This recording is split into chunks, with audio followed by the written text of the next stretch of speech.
Salut à tout le monde. Aujourd'hui, nous sommes là pour une nouvelle formation. Aujourd'hui, je vous propose de découvrir ensemble avec moi les HTML et les CSS.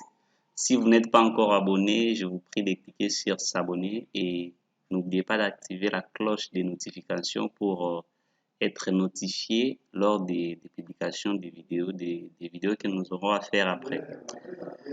Ok, passons à notre vif du sujet. Cette formation, je tiens à rappeler que c'est pour les débutants, ceux qui ne savent pas HTML et CSS, mais aussi pour ceux qui veulent approfondir leurs connaissances sur le fameux HTML et CSS. Ça peut paraître aussi important pour eux. Pourquoi apprendre les HTML et CSS? C'est pour des raisons que vous devez apprendre aujourd'hui le fameux HTML et le CSS. La première raison, c'est tout d'abord, il faut savoir que les HTML et les CSS sont des véritables standards du web. Aujourd'hui, pour développer une application web, vous devez nécessairement comprendre ou soit avoir ne fût-ce que des notions de base sur le HTML et le CSS. Et la deuxième raison, c'est ces deux langages, en l'occurrence HTML et CSS, sont véritablement les socles de tout projet de développement web.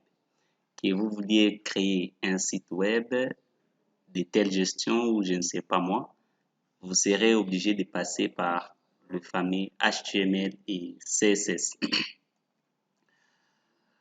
Et on peut se poser une question, c'est quoi HTML? Le HTML signifie tout simplement Hypertext Markup Language. Ce langage a été créé en 1991 et a pour fonction de structurer et de donner du sens au contenu d'une page web. En fait, en grosso modo, vous devez comprendre que non, le HTML nous permet juste de structurer les contenus de notre site web. Tandis que le CSS, qui signifie Cascading Style Sheets, c'est ce langage qui a été créé et a pour fonction de mettre en forme les contenus à lui ajouter des styles. En fait, pour styliser notre site, nous aurons besoin d'utiliser les CSS, mais pour les contenus, la structure de notre site, nous allons utiliser les HTML. Et dans la manipulation des HTML, il y a des concepts que nous allons commencer à prononcer à chaque fois. Ce qui est dit, c'est balise. C'est un langage de balisage. Là, il n'y a que des balises que nous aurons à utiliser. Par exemple, je vous propose ceci. C'est une balise P, appelée balise paragraphe en fait.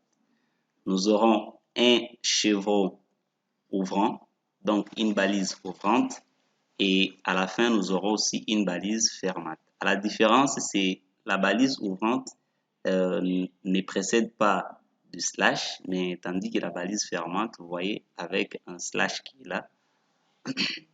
Dans une balise, on peut trouver ce qu'on appelle les attributs, tels que une classe, ça fait partie des attributs et consort. Je vous présente le squelette d'un projet HTML.